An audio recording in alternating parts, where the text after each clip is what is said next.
I will be talking a little bit about hardware security. Maybe first an introduction, because it's been a while since I've been here. When I started putting this on a slide, I realized what an old fart I am, actually. And so my past is also that I've been doing a lot of different things. I've spent quite a few years doing pen testing and purely software-based stuff. But originally I'm an electrical engineer, so a few years ago I decided to start doing some security on hardware again. So these days I'm one of the directors at Riskure, a company in the Netherlands, and my main focus is testing of embedded devices. And actually it's a very broad range of devices. So we do a lot in pay TV, but also mobile phones and smart cards and all that stuff. One of the core expertises of our company is actually doing side channel analysis, which is quite a specific field originating in smart card research and security testing. And I will discuss today a little bit of what that means in the context of embedded systems.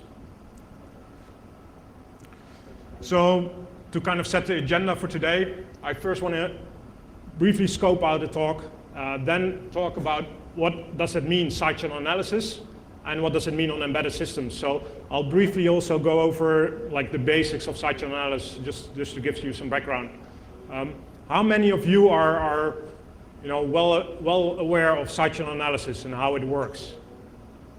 Yeah, so not too many. So that's good that I have a few slides to explain a little bit about that. And then my main topics are, okay, if you know how you do side channel analysis, how do you test for it? And how do you assess a product? How do you know if it's secure enough in the context of side channel analysis and side channel attacks? Now, of course, I cannot define like the ultimate solution for this for all products in the field. I just try and give you some handles to kind of judge if you should be looking into this, yes or no, if you are responsible for a product.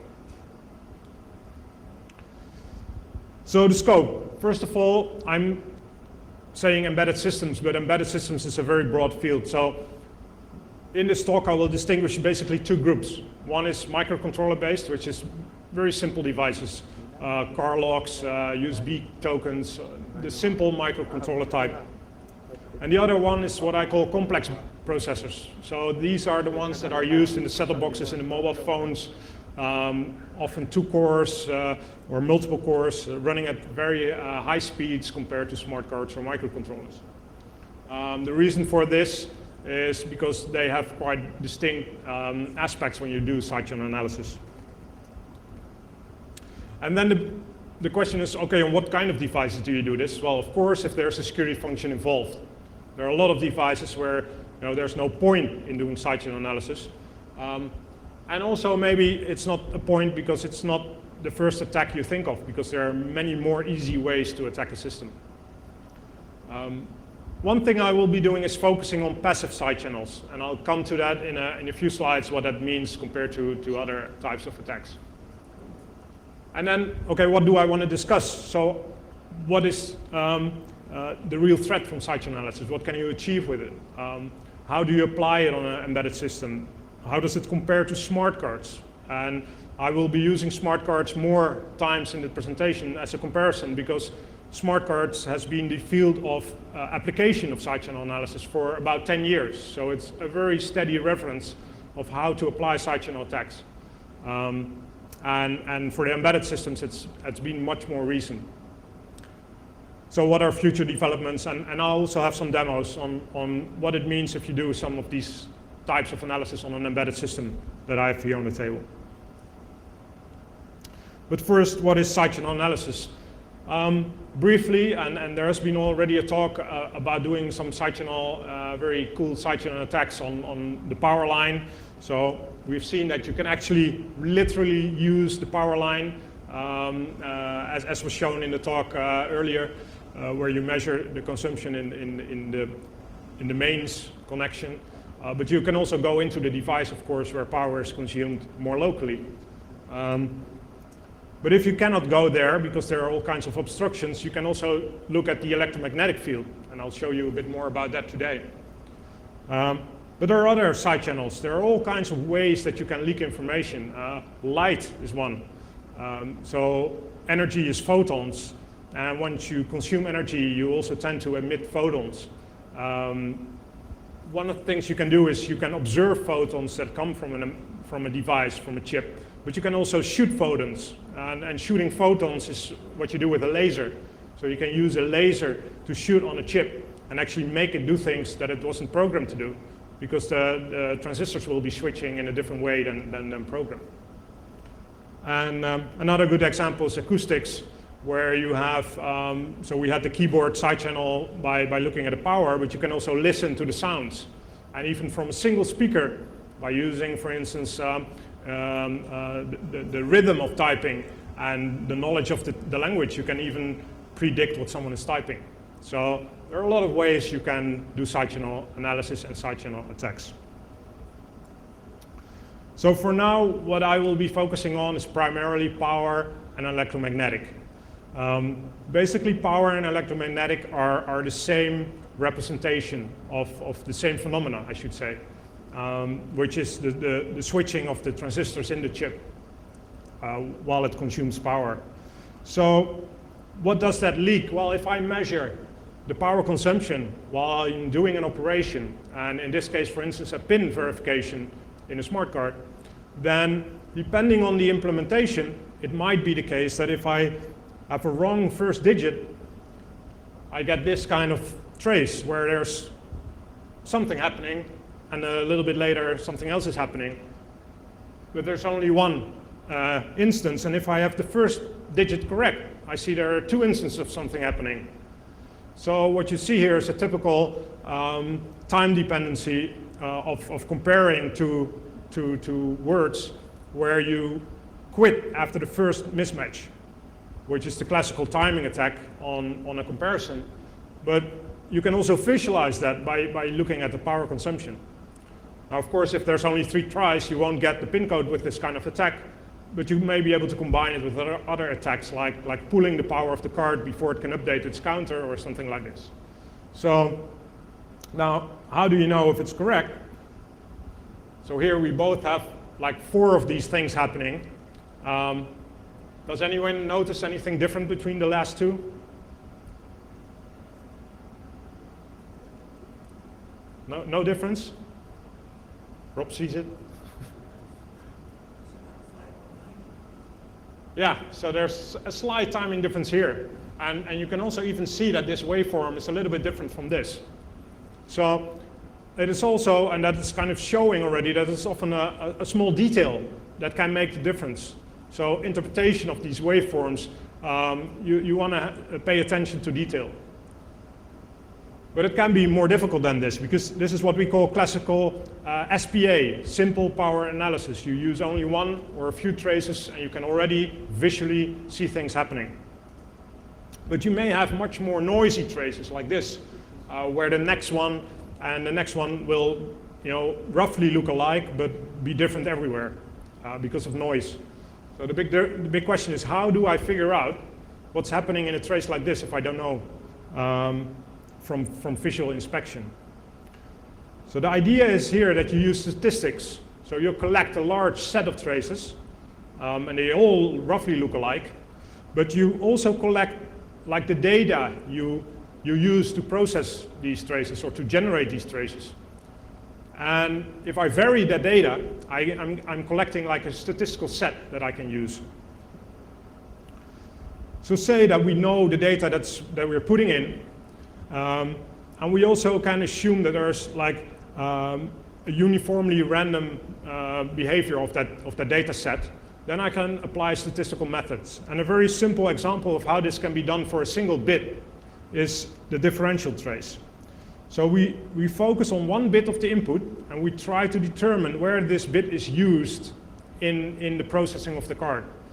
So you can imagine that if the bit is 1 or 0, that there may be a difference in how it's being processed. And if we compare the input or the power consumption carefully, that we may be able to distinguish this. So the question is, how do we inspect this carefully? How do we do that?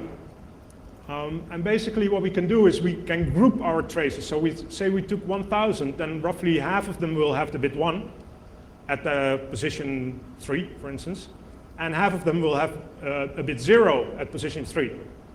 So the next step is that we actually average then all those 500 traces for one group and for the other group. So then roughly we kind of improve the signal quality. And the only difference in those two from a statistical point of view is actually the influence of that 1 bit. Or at least from a statistical point of view, it's very likely that that is the only cause. So the next thing is that what we do is simply subtract these. And then we look at the result. And what you see is here that you see some spikes where the difference between the two traces is larger than normal. And this simply says this bit is used here. Well, this is the basic premise of sidechannel analysis. This is the original Paul Kocher attack as it was presented in 98, 97. So we can extend these attacks, and that has been happening over the last 10 years, to do these analysis not for 1 bit, but for whole byte values, or to do it with a correlation, a real statistical correlation, instead of just doing a difference of traces. But the principle is still the same. We can notice the behavior on some input data, or, and that is the extension of the attack, on some hypothesis of the internal state. And this is where you come when you start to want to guess keys.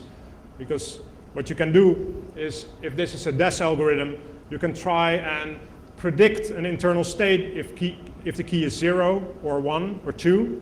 And only when it's the correct key, you will start seeing this kind of behavior. And in all the other cases, it will be 0. Now, normally, we can already do this with DES, but that's a brute force attack. And we know we cannot do a brute force. Well, on DES we can, but on AES it will be difficult. But if you look at an algorithm internally, you'll discover that it's actually built up of subkeys that are much smaller. And because we can now look inside the algorithm, we can use that to guess very small subkeys of like 6 bytes or 6 bits or 8 bits. And this is how we can break keys using this technique. It's a very fast and short description of how this attack works. So I don't expect you to now be an experienced sidechannel analysis. However, I do want to bring across a few points. What we need is to be able to make these measurements. And of course, to be able to subtract them, we need to make sure that they're very well aligned. We need to make sure that anything that's happening in time here matches up exactly here. So if we shift these, then this picture will never occur. So that's one of the properties we have with sidechannel analysis, with the statistical differential analysis, that you have to have this alignment. And that is kind of prerequisite for doing the analysis that makes a lot of these attacks more difficult in certain situations. Okay, so I want to leave this here for a moment. So basically what we have is a lot of traces, and eventually we'll be able to notice some behavior. If we go to the purpose of sidechannel analysis, well, for embedded systems or smart cards, you can imagine that we still want to retrieve keys or PIN codes or unlock codes. It's about the assets. Or we want to reverse engineer the device. We want to understand program flow, or be able to say which crypto algorithm is in there, or maybe even reverse a whole algorithm based on correlating the input data at certain stages in the algorithm. But overall, if you compare this to smart cards, it's exactly the same purpose. So there's not really a different purpose. But you have to think about, when does it become interesting to do sidechannel analysis? So if I have a device, can I just start doing sidechannel analysis? Well, actually, for a lot of products, it doesn't make that much sense, because there are other ways to get to the information, or you just don't get these things. Namely, you need to have physical access, or at least be in the vicinity of the target. You need to have a certain access time to a device. If you want to do it on a mobile device, you really need to be probably in there or very close to it. You need to be able to interface with it. So if you want to do the differential attack, you actually need the input data or the output data of a crypto operation to be able to do something with it. So that doesn't apply for all the cases. And in the end, you also need equipment to do the exploitation. And actually, that may be of a little bit higher value than a standard PC that you use for pen testing. So that you also need to factor into these attacks. And of course, it only applies when it's interesting enough to get it using this kind of attack path. I mean, if there are ways to kind of get to the internals through a serial port or just desolder a chip, then there's no point in trying to set up a sidechannel analysis. So only when the security of the device becomes such that these other attacks become more difficult, then it becomes an alternative.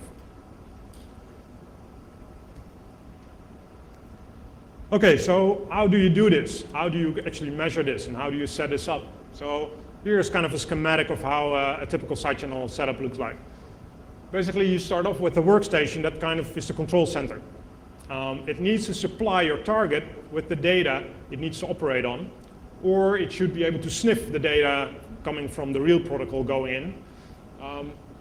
But it needs to get the data into the target. And in this case, the picture still shows kind of a smart card setup, but you could put an embedded system in there. And then every time you do a operation, like I'm encrypting something or decrypting something, you make sure you have a trigger signal that kind of makes sure that the oscilloscope takes a snapshot of the behavior just around that time that the operation is happening. And this can actually be quite tricky. So if you have got a hardware crypto engine that does it in a few hundred nanoseconds, you have to be pretty fast and accurate to capture the right moment in time. And then, of course, you need to get all your data back into your workstation where you can align and couple the data that you used for the measurement itself, and then finally do all the processing steps that you need to do to get these results. So what are prerequisites? Well, first of all, of course, you need access to the sidechannel. And electromagnetic, for instance, is a bit easier because it's like a field around the device. But power, it may be quite some work, especially for an embedded device. A smart card is pretty simple because it has these contacts and it needs to be fed there. But for an embedded device, it may be a different case. You need access to some kind of data that's related to the operation, which may not be trivial again. If it's a closed device with a closed protocol, it might be quite tricky to get to the data. And then you need to minimize the noise in the sidechannel. If you think about power, and especially for an embedded device that has its own power supplies, then the power supply there is not optimized to have low noise. Actually, it's optimized to not have high frequency components at all in the power channel. So you need to do something to make sure that the information that you want to find in the power channel is still there, and that noise is canceled out. And that may mean that you need to optimize the power supply for that. And you need a trigger. And for instance, if you think of smart cards, the way the trigger is generated is often, I'm having this serial channel, so I send a command in, and I can just start triggering on the last byte I send into the device. It's a very convenient point of triggering. For an embedded device, this may be much more difficult. It might be possible to say, well, at this point I send my data in, but the moment when the processing actually occurs may be much more variable than for a smart card. So maybe you want to change the device to actually make an explicit trigger at some point closer to the operation so that your measurement is much more accurate in that sense. And then finally, you need to be able to link your data to your measurement. If I have like a stream of data going in and the crypto is running on that data, I may not be able to see which operation exactly matches with which input data. And if I'm only like one operation off, then it won't work. So you need to have kind of this 100% correlation between data and operation. Again, which requires often that you prepare your target to have this linkage instead of running it on let's say a DVB descrambling system that's just running on the fly and trying to do that sidechannel analysis. So I already said I'm comparing a lot of things with smart cards. Basically, to recap on the smart card, it's a very standardized device. You have kind of pads on the device, and they're all defined. And even the protocols that they talk on these interfaces are often all defined.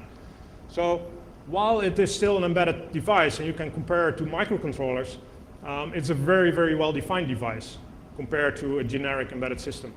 So that's why everything we know from smart cards doesn't really apply directly to embedded systems. So what I tried to do is actually make some tables and comparing these things. And actually, I don't want to go over these tables in too much detail now. I've got quite a few slides left, but maybe to just kind of highlight the areas. So in this sense, you see that smart cards may be easier in some areas, and embedded systems may be easier in other areas. Embedded systems, we find generally the chips don't have countermeasures, and smart cards almost always do, especially the modern ones. In embedded systems, we have hardware and software implementations a lot. And software implementation tend to leak a lot more information than hardware implementations. So in some areas, embedded systems are easier or better protected, and in other cases, a smart card. And it's kind of not a really a clear situation which is easier or more difficult. If you look at the acquisition side, actually the easier device, of course, is a smart card because it's well defined. It has a very well defined area. However, one area where an embedded system may be more flexible is where you can gain control over the device. So you can imagine that a lot of chips have these internal secure hardware storage, a key, and even the software cannot get to the key. So people say, well, we don't need to take so much care of that software. So gaining access to the software on the device is actually not the most difficult part of the attack. But it allows you to configure the device a lot better than a smart card where you will not gain control of the device. And if you do, then probably the game's over anyway. So when you actually gain control, then you can start tuning your device. You can optimize your device for the sidechannel attack. And then the picture again becomes more mingled, because then I can have a trigger very close to my crypto operation. I can link the data very well to the crypto operation. I can turn off clocks or tune the power very well to make it less noisy. So I can make a better platform. And because it's very fast, so the clocks are generally much faster, I can actually do my acquisition faster.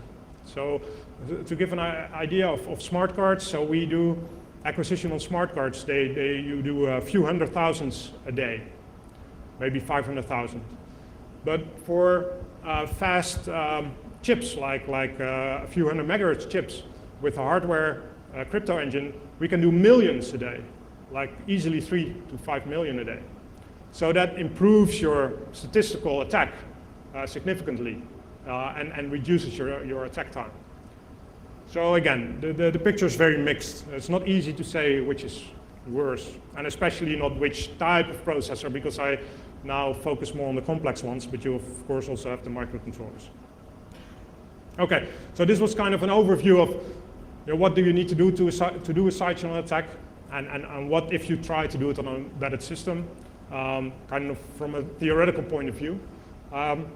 Now I want to show you more the practical side of this. And first a note on the way we do testing. So my company is a test lab, so we test for customers. There's quite a big difference for what we aim to do compared to what an attacker needs to do to make a real exploit. They need to start from a pure black box point of view, where we have the ability to optimize our attack. And that's what we do.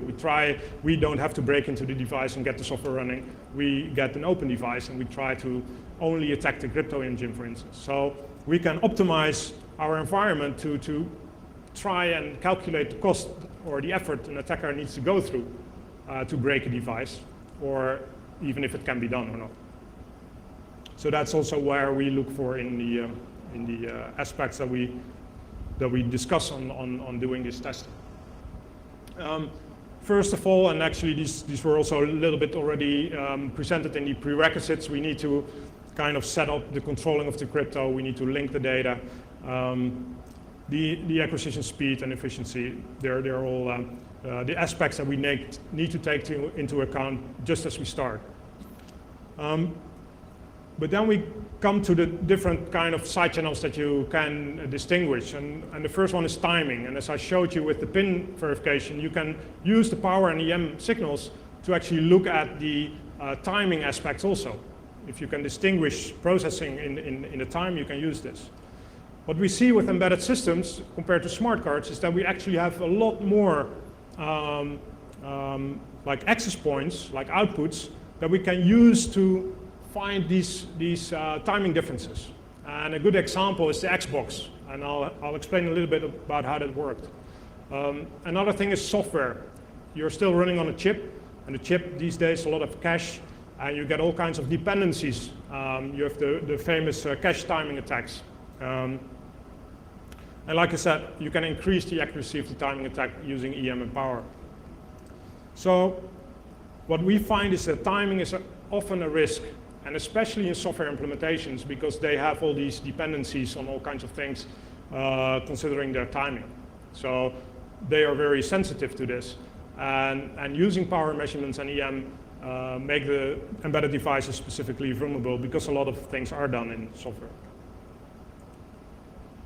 So this picture is from a website that deals with hacking the Xbox. And what you see here is actually a small board that's connected to the Xbox, and it will do a full timing attack on the secure boot of the Xbox.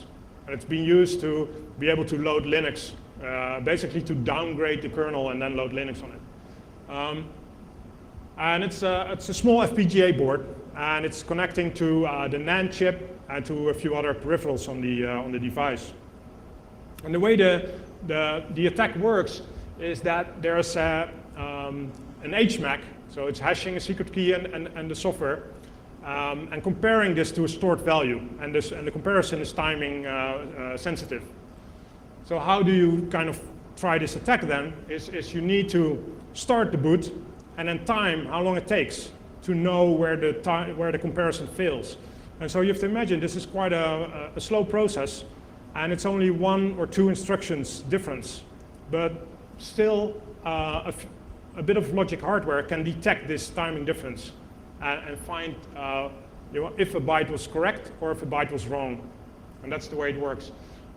Now, how can they observe the timing differences? By using a diagnostic port that was present or is present on the board. It's actually an 8-bit value, and the value means an error code. So it's posting the error code in hardware on the board. And just by timing when this error code occurs, you know how long it took to do the comparison. So this shows you that just having this peripheral on the board allows you, and it's actually very difficult to make a board that doesn't allow you to do this, but it's good to keep in mind that these attacks are very much facilitated by the hardware. And the solution, of course, is just to use a comparison that does not depend on the input. It's always taking the same amount of time.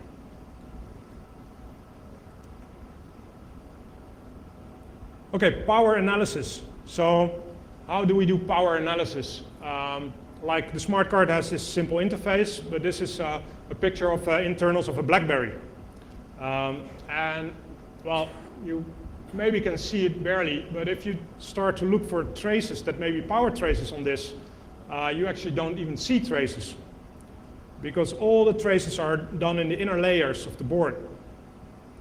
Now this is not very representative, this is actually quite well done, but there are a lot of boards that have a lot of chips that are very close to each other.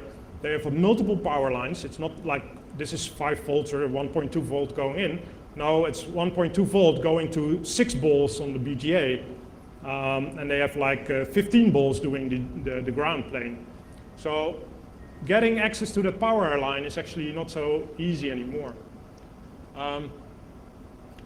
One of the things that you can do in the hardware itself is you can improve the quality by disabling certain power domains. Often a chip these days has a lot of power domains for its peripheral, so you can turn down the USB interface and all kinds of other stuff that doesn't need to do the crypto, and it will make that the power consumptions go down a significant amount. So we've seen, like on set-top box chips, that we could turn down the power from like 1.5 ampere or 1 ampere to only a few hundred milliampere. And that means that if it's still doing the crypto with that low amount of power, that all that other power was not related to the crypto. So if you have like almost an ampere less power, it's an ampere less of noise. So that's why tuning the device in this sense is important. And it's also clear that if you want to protect your device, that protecting the software side and gaining access to this kind of control over the chip is worthwhile if you want to protect against these attacks.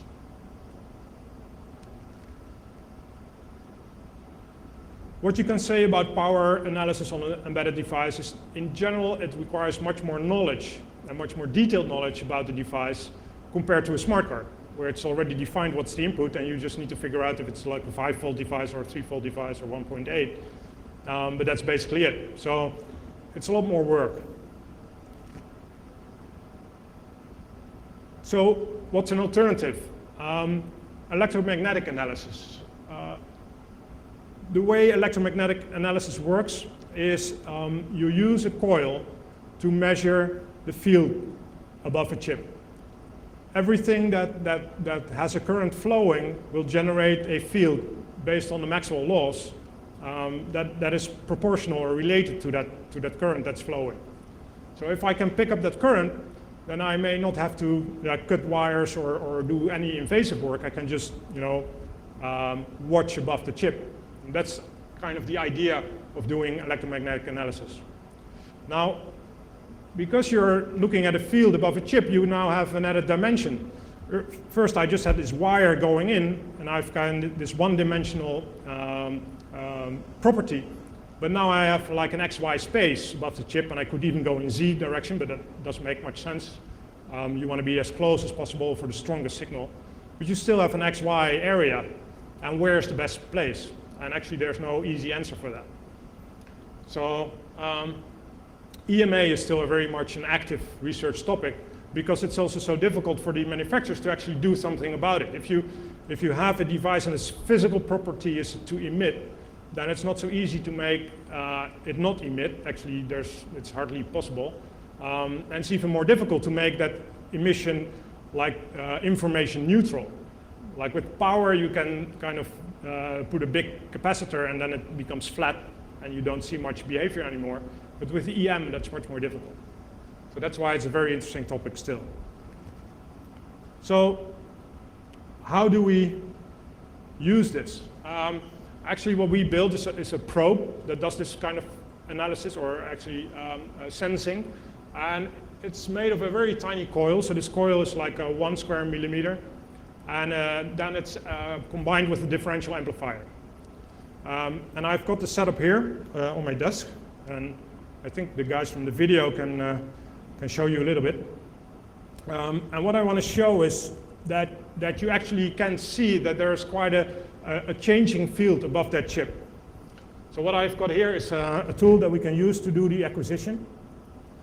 And what it will do is, yeah, maybe we can switch. I'm not sure how we do this. Yeah, so basically, if you can zoom out a little bit. Zoom out, so bigger. Yeah, so here we've got an oscilloscope, which is a USB oscilloscope, and it's connected. Yeah, you cannot see the wires exactly. But here is a tip, which is the trigger. And the device below is actually doing the, in this case, a DES. So we're having the software on the PC do a DES every time, and it will trigger. And then I will move around the device like this. So I can put the probe tip above a different area by just moving it around a little bit. And then you can see on the acquisition what happens when we do the acquisition. So here you can see the wire. It's actually connected to an LED port. So I just flip an LED GPIO bit up and down just before and after the DES operation. And it's a software DES, so to make it a bit more visible. So now we need to switch back again to the screen, because then I can show the acquisition. Basically what this does is I just have to choose the device and the COM port I'm communicating over. I'm sending the data that I was talking about, data and measurement. I'm sending the data over a serial port, and then it's operating and triggering, and that's what's happening. And what you'll see is at the bottom, you will see the measurements going. So here you see the measurements, and you can roughly see that there are some blocks in there, and it will be 16 blocks because of the DES. And now I'm starting to move it around. So you can see that at different locations, and actually I need to raise it a little bit. In this case, the chip is emitting so much that it's clipping the amplifier. So basically, we are not used to getting so much signal from a chip. The chip I'm using is I'll show you the board later. It's an LPC microcontroller ARM, but it's not something very small, so it's emitting a lot of signal. But you can see there's quite a bit of difference in the signal depending on where I put the probe. It's quite unusual to see signal everywhere above a chip, but that's because it's kind of a single-purpose device. And also it's using the RAM and all kinds of external stuff, so it's emitting a lot of signal. But you can imagine that there may be only one area on the chip where you see this, and that would be the point to do your analysis. The big question is how to define such a spot in an easy way. Now I'll come back later to this. I have a short video of a device that we built to make this a bit more convenient. And actually, I'm not sure if I have audio on this PC. Was there an audio cable? Do you know? It doesn't matter much because it's just a lot of noise. Actually, I can just show it. Oh yeah, that's a good idea. I can hold the mic up here. Actually, it's a bit stupid because there's hardly anything to hear. You just hear the engine running, well, the motors, so it's not so important. What you see is the workstation, you see the oscilloscope, and an XY stage. And then you see on the monitor screen a scan being built up. So for each position above the chip, you'll see the green dot appearing on the left side. For each spot, it's doing an RSA or a DES and measuring the intensity of the field. And we're showing the intensity above the whole chip surface. So the idea is, and we'll be zooming in, it's all being shot from hand, so it's a bit choppy. You'll see the tip of the probe being moved along the chip surface. And the idea is that by looking at these intensity plots, we'll be able to distinguish areas of interest. And the big question, of course, is does a high intensity area actually mean something from a side channel perspective? But that's something else to figure out. So it was a short video. The thing was a bit heavy to carry, so I have this nice small setup here. So basically, this is it. So you just scan over the surface with the probe. You do see a small metal casing here above the tip. That's actually to focus the signal of the EM field and to get rid of the noise that will be larger field lines coming from the side. So now you only have below the metal casing the field lines from the chip that are able to enter the coil. So that kind of focuses the signal. So what do you get? Well, these are some pictures that we made. What we can do is actually make pictures like this and zoom into certain frequency bands. So we can, so here we have full spectrum, and here we zoom into 40 megahertz for this chip. And you see that at that point we have a very high intensity area on the edge, which is the clock signal of the chip, which is not interesting because it's like just a constant frequency. But at 40 megahertz, which was the clock of the core of the chip, we actually see a lot of activity above the center. These are also very common pictures. What you see here are actually the field lines. Or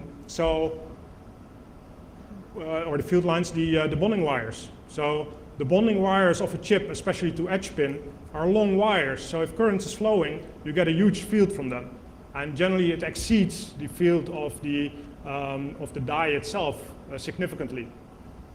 Still, you can always zoom in only to scan the surface of the die area, and you will find the information there. And actually, that reminds me, I was planning to set up a display here that shows some of these scans, but I forgot to start it. So I'll do that now. So I have a measurement here that I started earlier, and I'll make the display while I'm talking, and then later we can see what it did. Actually, I think this was 40 by 40, quite detailed. So this is a stored measurement, and it will now calculate the field lines again and make the picture, and I can show later what you can do with it. So again, here you see another chip, again on the edge. This is a smart card chip. You see a very active area, but if you look at the signal, it's like a pure clock. After some processing, we see now that there's more active area there, and if you zoom in there, we now can see again a DES signal there for a software DES, in this case on a smart card. So there are some kind of methods that we can use to analyze these signals and actually obtain signals, and we can break keys in this way, just like with power. So for like low power, like microcontroller devices without countermeasures, then the power measurement is actually better because you always pick up noise with the EM field. But as soon as the power becomes very noisy or very difficult to reach, then the EM actually is better. And on like advanced chips, we sometimes get like 5 to 10 times better results with the EM signal as opposed to using the power signal. Also because you actually focus your measurement on an area of the chip. So now I'm just focusing on maybe the crypto engine, and I can ignore kind of all the other components of the chip, especially when I can focus that pickup. But the power signal will always be an aggregation of everything happening on the chip. I cannot really distinguish anything in the power. I need to take it as a whole.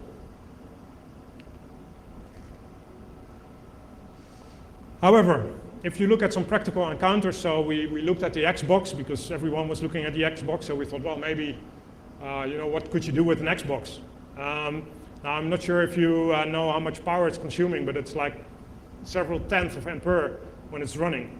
And to get that power into the chip, actually, it has this power line. It's got like 3 power lines, but it's really only 1 power supply. And there's like a triangle of copper going directly to the chip here, that it's just power.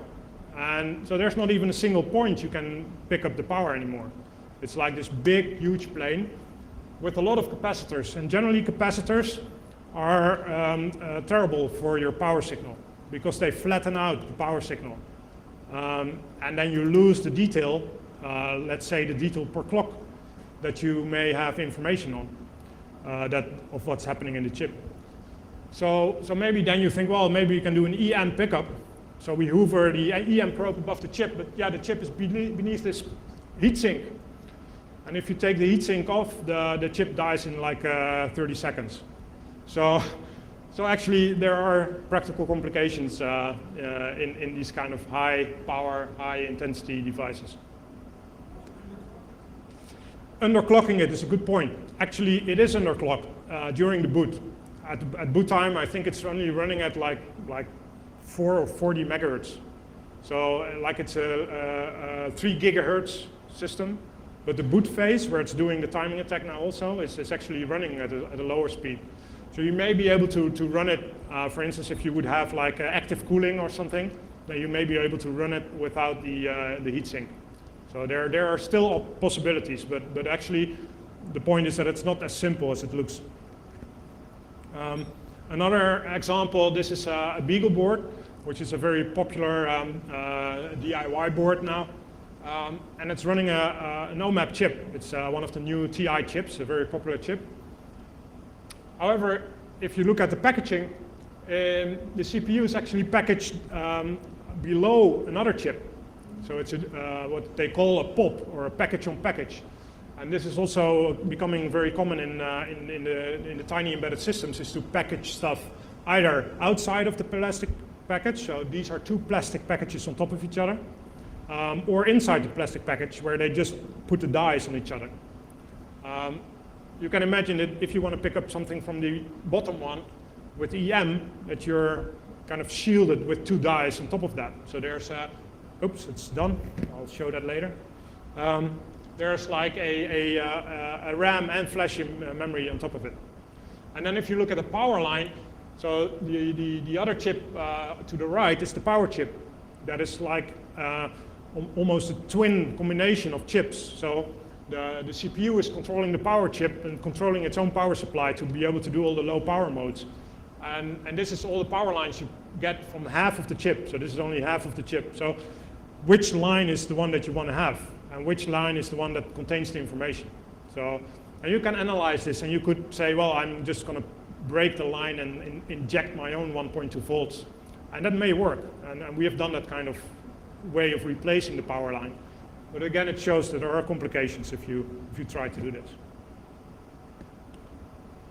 Okay, so I hope I've shown you a little bit of how this works in practice and what kind of things you need to do. Of course, the big question is, if you know this, what can you achieve with it? And is this a problem for your product, yes or no? And if it is, what can you do about it? So the basic idea is that, is this a threat? Yes, it's a threat, because we can break keys. We've shown in all kinds of devices that it does work. There are a few countermeasures in hardware or even in software in embedded devices. There is significant leakage due to the nature of the devices often. And there are also examples in the field, like key lock. Also a car lock system has been broken using side channel, where the brute force attacks that like the cryptanalysis still takes days to crack it. With only a few measurements, you can crack the key lock with side channel. So yes, there are a lot of ways to break products. However, as we've also seen now, is that you may need quite a significant effort to prepare your device and to get some keys out. And especially for products where you only get one key, and it's not like a common key across a lot of things, then you need to repeat this attack too, right? So you would need to do it on every device. So in which situations does that apply? So you need a certain level of control. You need to kind of maybe break the software side first before you can do your attack. And also the noise level is maybe increased significantly compared to like the low side microcontrollers. So that makes the attack maybe less successful.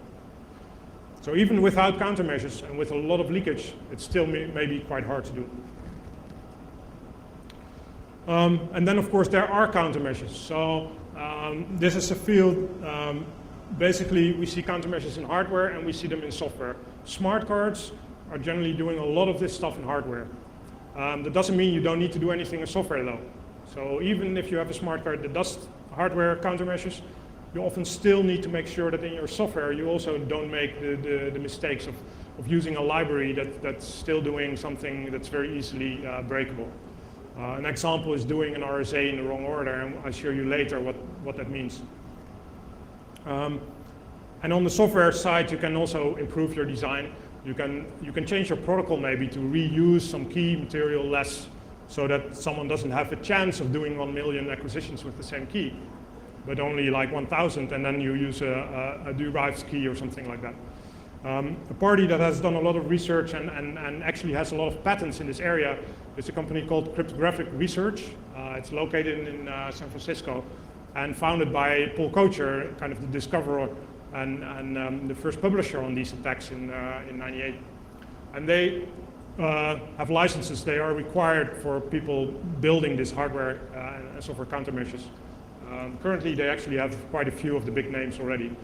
The way it works is that if you get hardware from these manufacturers and it has already been DPA approved, then you don't need to require an extra license. You can make a DPA resistant device based on that.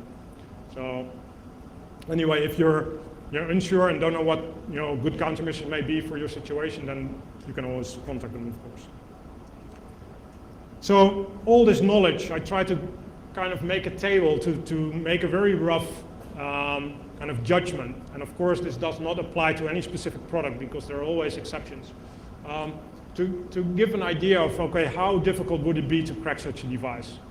And basically it looks like this. A basic microcontroller without countermeasures is like a smart card of 10 years ago, and they're all cracked. So that's just a few weeks' work at most. With basic countermeasures, you get into advanced side channel attacks, like second order, higher order statistics, but you can still break them. For the complex processor, kind of offsets, because they are already a bit more difficult depending on their implementation. So even without countermeasures, it may be a little bit more work. But in the end, they can be broken. And only when you have real strong countermeasures, for instance, both at hardware and software, then you get into the area that mirror the smart card technology. Now, this doesn't mean that you cannot break a complex CPU if it's running a very old and bad implementation of RSA. There's very much a distinction between the symmetric algorithms and the asymmetric algorithms where you look at side channels. The side channels on RSA are generally much easier. It's much more vulnerable if you have an implementation that does not take into account side channels. So we have broken RSA on very complex CPUs in like a day with 10 traces. So that's something to remember with this table, is that it doesn't mean it's not possible. Okay, quickly some developments. I think for side channel you'll see this will be going on.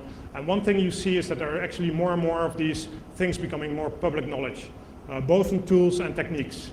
There are two sites, I put them on the slide. OpenSCA, which is a library of MATLAB scripts that was published on SourceForge by an academic called Oswald. And DPA Contest, which is a site where people try to compete on doing side channel analysis on a published set of traces. And you can improve your algorithm and try to be the best that does it with the least amount. It was a competition for chess, which is a conference on this kind of topics. On the processor side, what we see is, well, it's an increasing path of putting in more countermeasures and more security. At the current state, there are very few. So this will be going on for a few years, I guess. Now, I had a small demo left, and it's about RSA. As I said, RSA can be very vulnerable to these kind of attacks. And the reason for that is that when you implement RSA in the simple way, you have like a so-called left-to-right implementation, or left-to-right, or right-to-left. And basically what you do is you walk the bits of the exponent of the private key, and every time there's a 0, you do a square operation, and every time there's a 1, you do an additional multiplication. So if I can distinguish the square and the multiply, I can actually see where the 1 bit is. So this is a square and a multiply. It's a little bit longer than the square. And so here I've got a square and a square, so that means that this must be a 0. And then I have a square and a multiply, so this must be a 1. And I can just read off the bits from this trace. And this is a measurement that was done on a contactless card. But we can also do it on the setup I've got here. So this is the board I'm using. It's like an ARM CPU, like I said before. And it's been programmed to do that RSA operation with an internal key, so I cannot get it. So the task is to get it remotely by sending in data to be signed and then checking what's happening on the EM signal. So if I go back to my, oops, I cannot really envisage it. So I go to the RSA module and run it. Then basically what I see is this. Well, of course I don't see very much yet. So I can move it around a little bit. Try to see if I see any bits, but I don't see much. So actually what we need to do is improve this signal. And the way we can do that is by filtering. And as you've seen with the power signal with the keyboard logging, low pass filtering and some other processing may be able to improve the signal. In this case, we're looking at electromagnetic. An electromagnetic signal is a differential signal. So if you see this, it's actually just going up and down around the 0 line. So what we need to do here is two steps. we need to make it absolute. So we flip the negative part to the positive part, and then we apply the low pass. The way we can do that is we can add some filters in the chain here. So I do an absolute, and I add a low pass. I have to set some weight here. And then I can run it again. And I can move it around a little bit. And you already see the signal now looks completely different, right? There's now patterns in there. Well, now there aren't, but let's see where it was. So again, I do see some patterns here. So if I stop it here, oh, stop. Well, actually, this was already a good one. So now, actually, what you can see is that there are some changes here. So this pattern is different from this one. So this may well be a multiply square. So this is the difference between left to right and right to left. So this is a multiply square, multiply square, multiply square, square, square, square. So actually what you're reading here are the key bits of the RSA key. And actually this is as simple as this for a lot of devices if they don't implement their RSA correctly. Even with RSA accelerators, so multiplication engines, doesn't make that much difference in this case. So just to show you how easy it can be.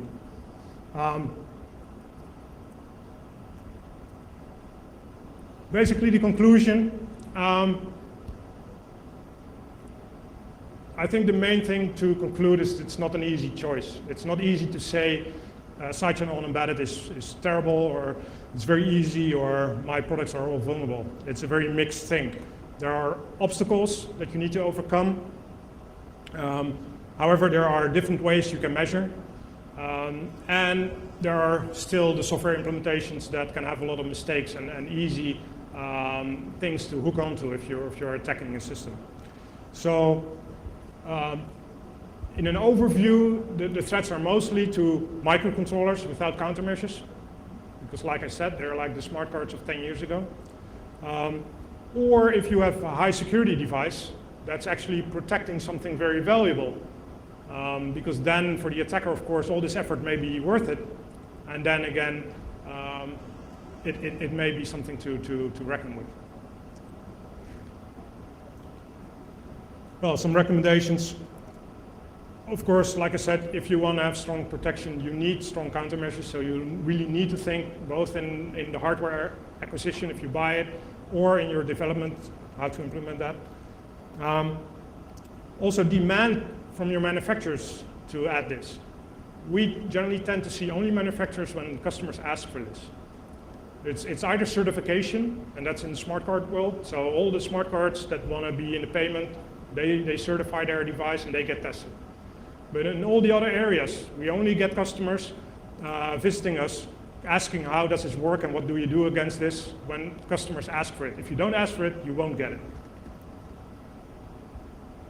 Do not only rely on the hardware protection, and that is, for instance, with the RSA, because of, you can do so much wrong in software. And in the end, if you really want to know if a device leaks and if it's an issue for you, the only way to find out is testing. For us, it's the same thing. We can never predict if something will be easy or difficult. And you can always do testing in different ways. You can do a quick assessment and you can do intensive work. But it remains a physical device with physical properties that are very, very difficult to predict. And even in design phases of chips, the chip designers cannot predict what the leakage will be. They can try, but in the end, we see that there are still surprises in that area. That basically finishes my talk. So, any questions? 2. Joe was first.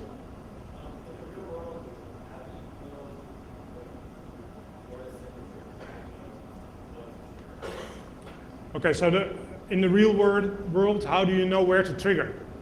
Well, like I said, one thing can be visual inspection, so you recognize the crypto by just measuring.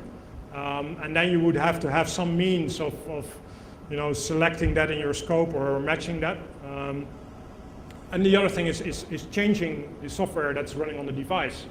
Or if it's like a sub-device, controlling it directly from your PC instead of from the embedded application to feed in your data and trigger it from there. So you could always, even if you don't start the trigger exactly when your operation is, as long as you start the trigger at the same time, every time, then you could always delay and zoom in on the scope to get that setting. Yeah, and the drawback can be if it's like a long delay before it starts, you need this long buffer, and you need a big scope, and it will take a long time, or the acquisition will be slow. And you need a big disk because you kind of need to select smartly. My question would be, have you thought about using multiple coils and synthetic aperture tricks, phase differences, of actually, without the servos, moving around your synthetic antenna in this EM domain, and using things like radio boards, digital radios, to do this stuff?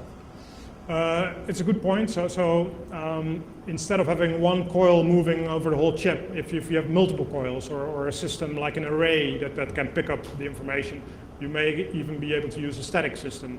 I think that's true. We looked at it a little bit because there are like pickups for magnetics that are like silicon based. They have sensors like a micrometer across or something, and you can buy them in a tip, and they have like 10 sensors in an array. You could move them over, or you could, or even have like a matrix.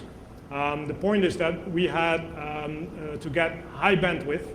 So what we have now can take a gigahertz bandwidth in that field and through the amplifier. And most devices we found don't get that bandwidth in the electromagnetic pickup. So of course we could make our own probe do that in a grid. But then what we also find is that, and that's maybe something you could get from multiple pickups is with the phase shift you mean, is higher resolution. So our resolution of the tip is like a square millimeter circle. But if we move it, we see that even in like a third step or maybe 10th step, we see a different signal. And that will affect the way you... Key size doesn't really matter. I mean, for RSA, you can prove if you can break one bit, you can break every bit. Yeah, but I think the issue is how to extract the signal to sort of reverse engineer the signal with the RSA algorithm. This is one more issue. Well, how you can simply say this is the key, because the RSA algorithm, you need to sort of... Yeah, in the end, it's work. If you have a longer key, it's more work. But in the end, it's a matter of hours or days. You just need to offset your measurements if you can't fit it in your scope, or there are maybe other reasons, but the basic principle of if you can break one bit, then you can break every bit. Yeah. It's just a bit more work, applies. And actually the same thing applies to symmetric crypto. So if you use AES with the other key size or something like that, it doesn't really matter for this kind of attack. Yeah, my question is how to know this is the starting of the key, because the RSA algorithm is there. How do you know where to start? Prime number with prime number and so on. And so on. Basically, it's knowing the different RSA implementations that are possible. So knowing CRT, all these binary exponentiation variations. You have all kinds of like the Montgomery implementation. And when you know them and you look at the signal like in a broad view, you just start recognizing these areas. For instance, with CRT, it's like these two exponentiations right after each other, and then a small multiplication. So you generally really see in the operation, you'll see this big block, short space, big block. So you generally know. Another one. This will have to be the last question, so we can break for lunch. Is that okay? Are there any crypto algorithms right now that are better than others as far as being difficult to detect with side channel attacks? Well, I would say from a software point of view, no, not really. Of course, you need experience to recognize something, but yeah, the more experience you get. With hardware, yes, because you don't really see anything. So I haven't shown hardware because it's not so interesting visually, because in like a few clock cycles, the whole thing has happened. And then it's purely based on the statistical analysis that you know it's happening there, because you correlate with input here and output there, so you know it has to be in between, but visually there's no indicator of which algorithm it is. So Okay, so this was the last question. I'll be in the, what was it, the Raja room Yes, you'll be in the Raja room after lunch. after lunch. Then maybe I can set us up if you want to see more. So, okay. Thank you very much. Thank you very much. You're welcome. We will now break for lunch and come back to the track at 1 o'clock, at 2 o'clock for the next talk. And as Job has mentioned, he will be in the Raja room after lunch with his setup and demo. Thank you.